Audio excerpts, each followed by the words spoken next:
Hi there, I'm Rebecca and a really warm welcome back to my channel, Created by Rebecca. This week's video is a continuation of our 4-week build up to spooky season.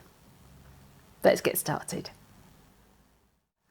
So last week's video was quite intense. There was 12 hours of footage that I had to edit down. It was a very long, complicated project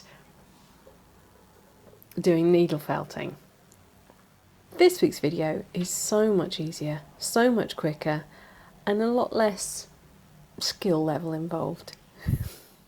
So for all the things I can do, I can't knit and I can't crochet.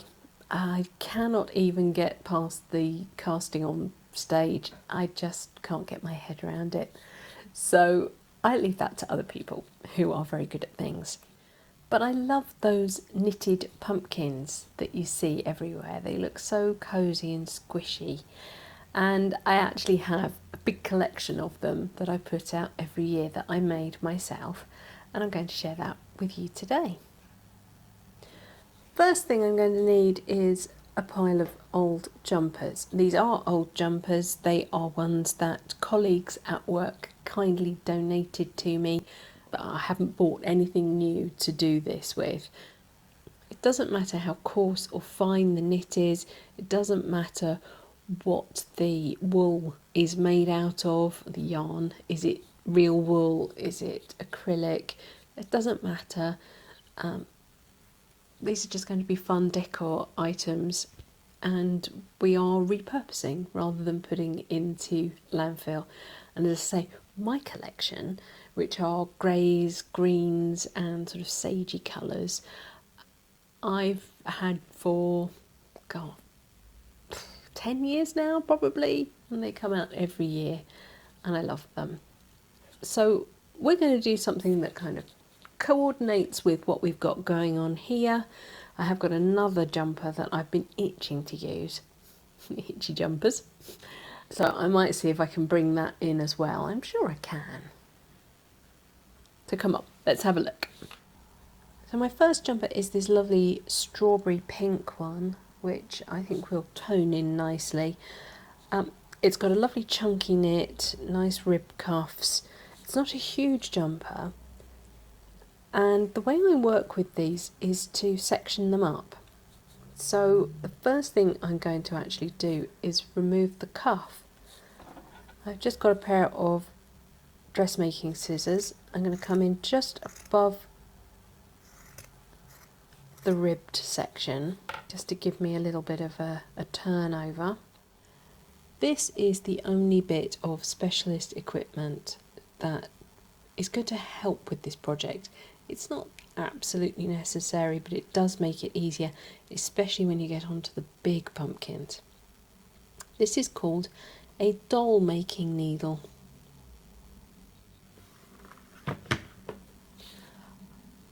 Here's my box of embroidery flosses. I have got some lovely fancy ones which are dip dyed and all sorts of fun things.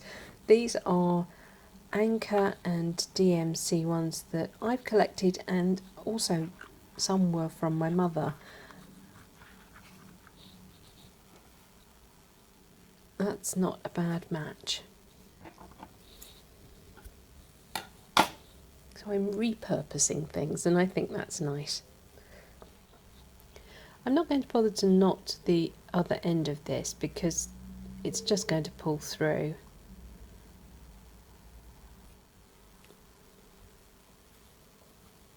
I'm going to turn this inside out for the moment.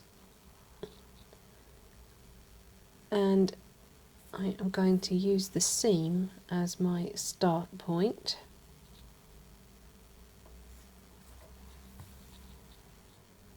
And then instead of tying a knot like you would to start sewing a seam, I'm actually going to knot over this seam.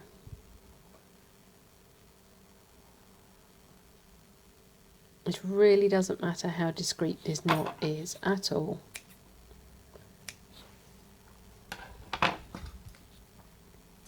Then we're going to do a very simple, and it can be quite chunky, running stitch. I'm going to leave myself a little bit of a seam allowance and just maybe a centimetre apart, just run the doll making needle in and out. And the lovely thing about the doll making needle is it will just sort of stack up onto the needle.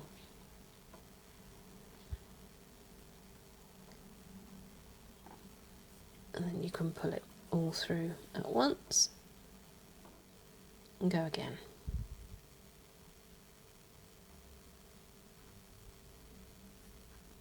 And you can see that this is going to happen so quickly because all the hard bit, all the knitting is done for you. You haven't got to put the hours and hours and skill into doing that side of it. We don't need to worry about sealing off any of these cut ends. They're just going to exist within the pumpkin. We're just going to pull this up as tight as we can.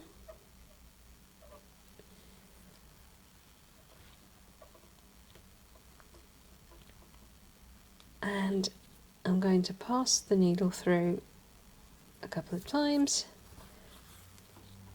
on that hem,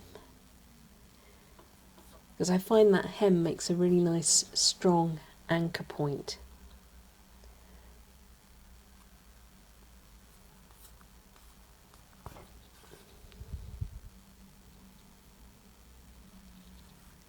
And then I can knot that off.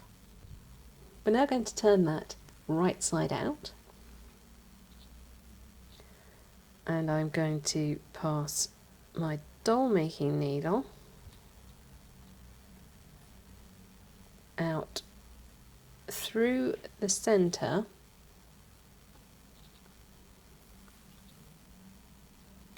and leave that there. I've got some toy stuffing. You could use other jumpers, other bits of clothing that you're going to recycle, anything like that really. And you're just going to stuff the pumpkin as tight as you can.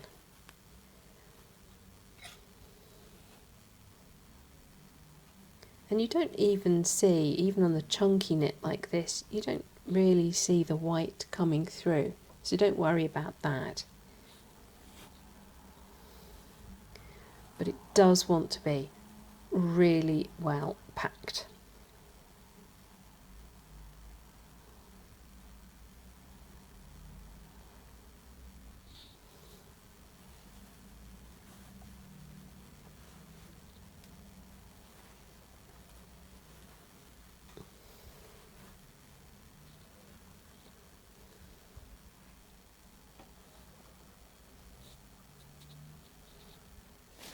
I'm going to add a bit more. Even when you think it's really well packed, you can go further. And I find that that improves the shape that I get at the end. So don't stop too early.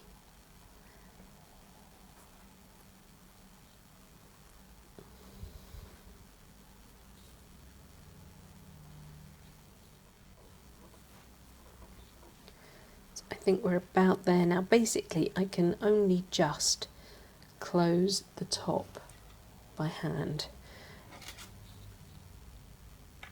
I'm going to pass my needle back up through the centre, and then I'm going to get myself back over to the seam bit, where the two sides of the sleeve were joined together. And I'm going to repeat the running stitch around the top.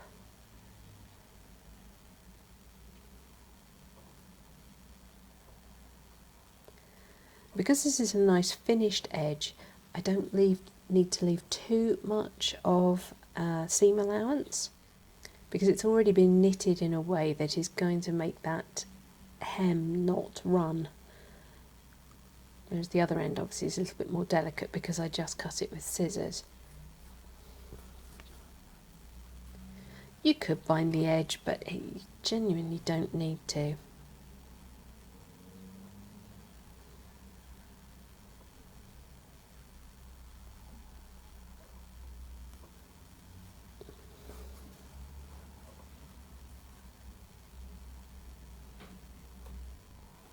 So now back to the hem and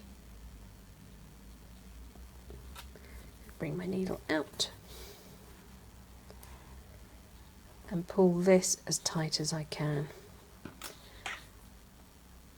At this point I can now decide whether that is definitely full enough, and I would say possibly not. I reckon I can get a little bit more in there.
So once I've stuffed that as tightly as I want to, and I've got that really pulled up,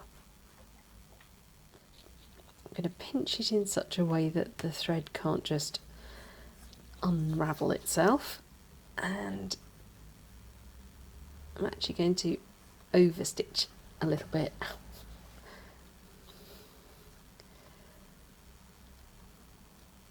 Crossing backwards and forwards across the hole, just to make sure that it is really drawn up nice and tightly.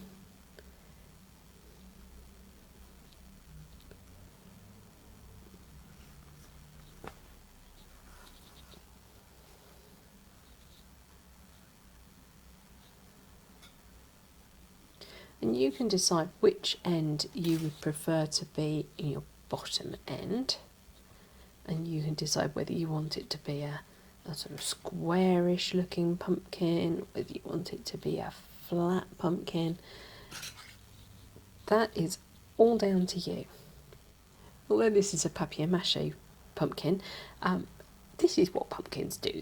They create this sort of ribbing as they grow, and we're going to try and mimic that on here.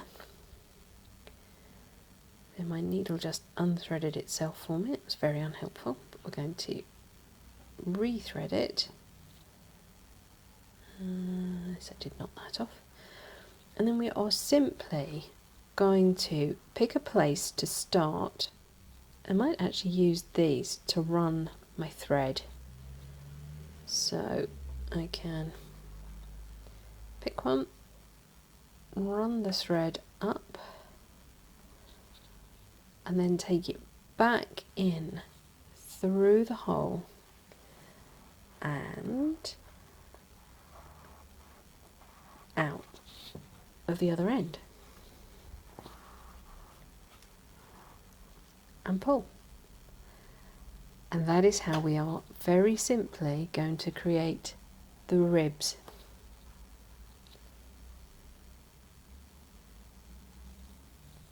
You can decide how you want to lay out the ribs. You can have even number ribs, odd numbers. You can choose to use a part of the pattern to help you. Completely up to you. But I do want to make sure I am going in through the central hole and out through the other central hole. Keep that nice and neat. At this point I haven't really got enough thread left on, so I'm going to let that go, grab some more thread,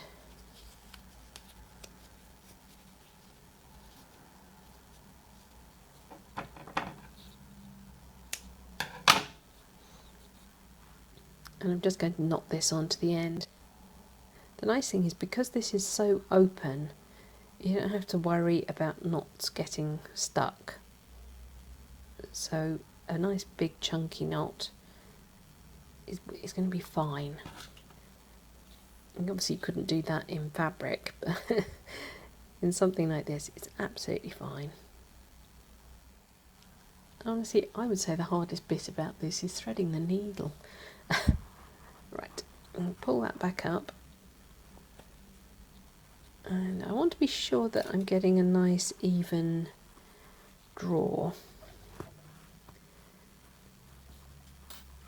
So I'm going to make sure my first one is pulled up nice and tight again.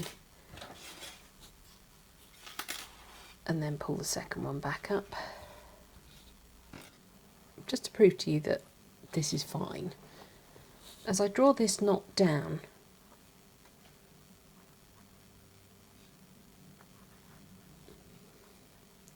and tighten it up, you'll see how it just sort of disappears into the folds.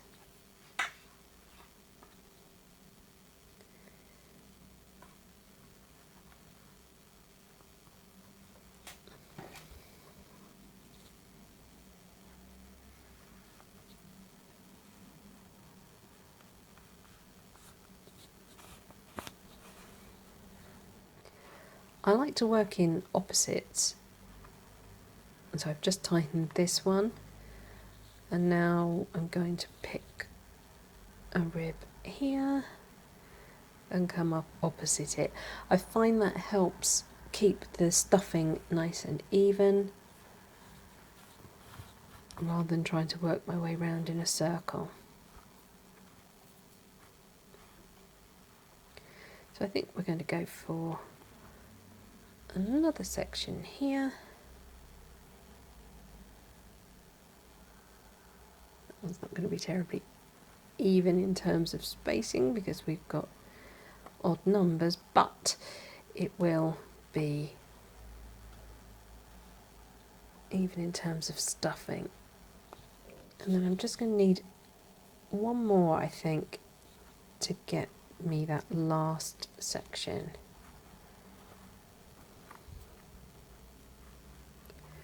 Which is going to be here.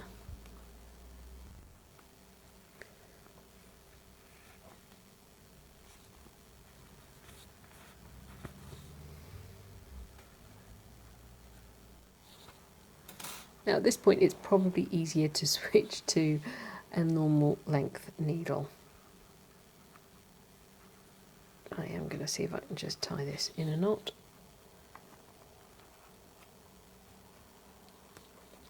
I'm going to get it under one of the other threads. So long as it still remains taut, it doesn't completely matter how you finish that off because it's about to get covered in hot glue. So there we go, that is our shape. So that is the basis of our pumpkin.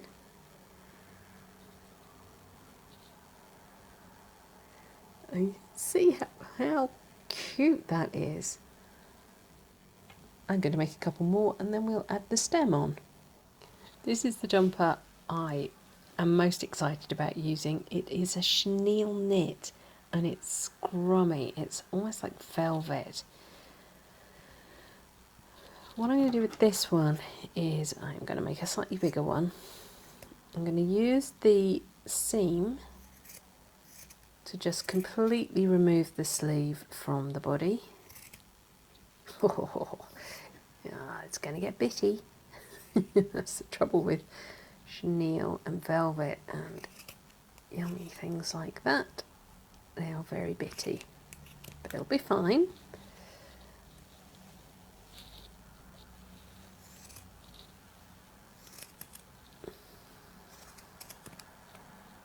If you unpick it carefully at the seam, then you probably won't have that issue.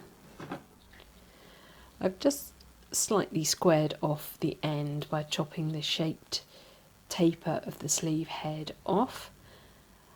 And because this is a little bit wider, I can make the pumpkin a little bit taller. It is tapering, so I probably don't want to make it too long.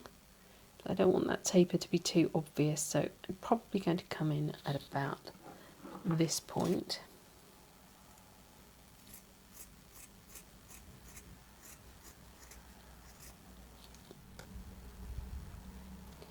You could go with a contrast thread, but I quite like it when they match and they tend to disappear in a little bit more. This one might be tricky though.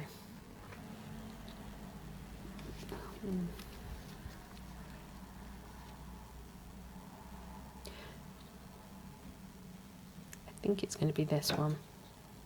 No, I'm going to go with that one, because if you do see it, it's going to tone in better with the other colours. Let's do that.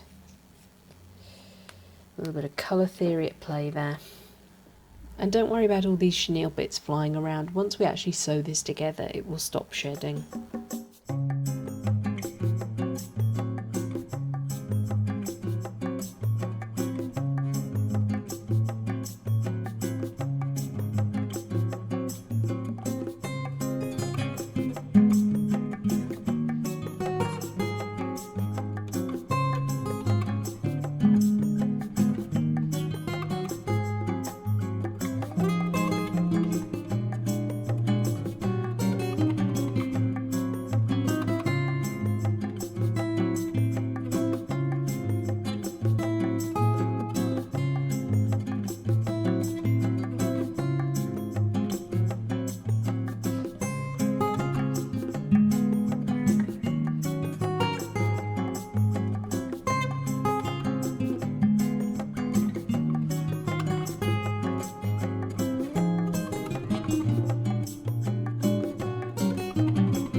Now, as you saw when I took this jumper apart, there wasn't much left of it, and that's because it's already been made into a lot of pumpkins. Got a needle and normal thread, and I'm just going to sew a really fast whip stitch over this edge. Doesn't have to be pretty. It just has to hold it together. You could probably pop this through your sewing machine and just really quickly secure it together with a stretchy edge stitch, serging stitch. But this is fine.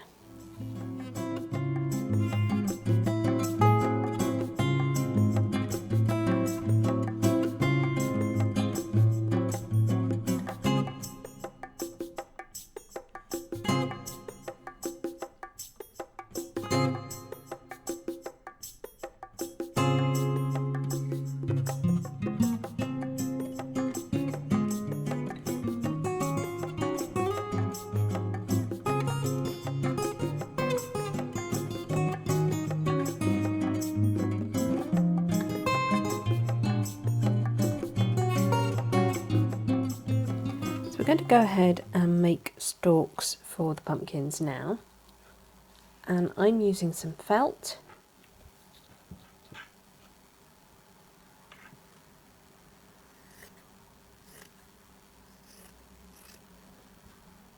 So I'm just going to quickly roll this strip up and just see how much of it I actually need to make a thick enough stem for these two. I'm going to lay a line of glue along here and then flip up that edge. What that's going to do is actually give it some more thickness down at the bottom, so that when I start rolling it will gain thickness quicker along this edge compared to this edge, and it will give the stem a bit of a taper.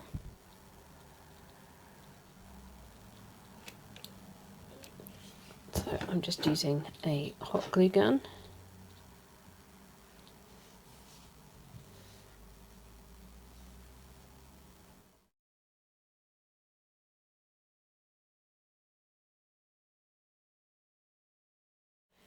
Then, having run a strip along the edge, I'm going to start turning.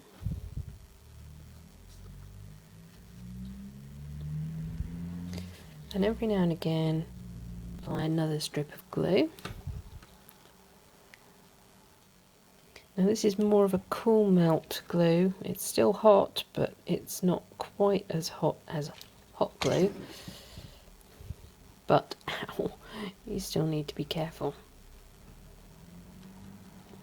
You can get little silicone finger covers for this sort of thing, because hot glue is horrible. But it is probably the best thing for this, because once it's dry it does give a little bit of rigidity to the stem.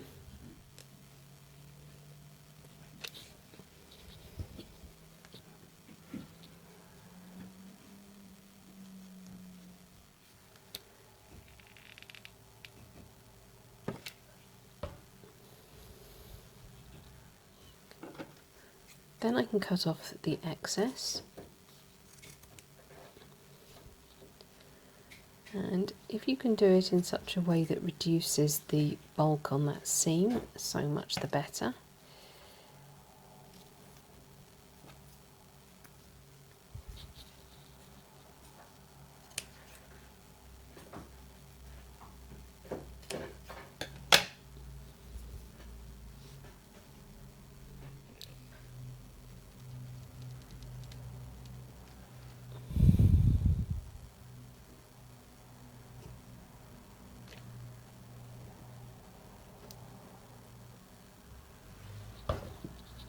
Apply the hot glue.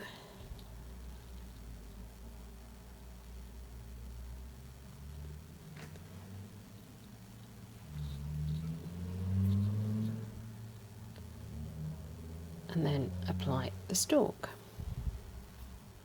If you've got a little bit of glue showing, which is often the way with hot glue, you can sort of squish the pumpkin up around it just while it's drying to try and lessen any overspill that you've had.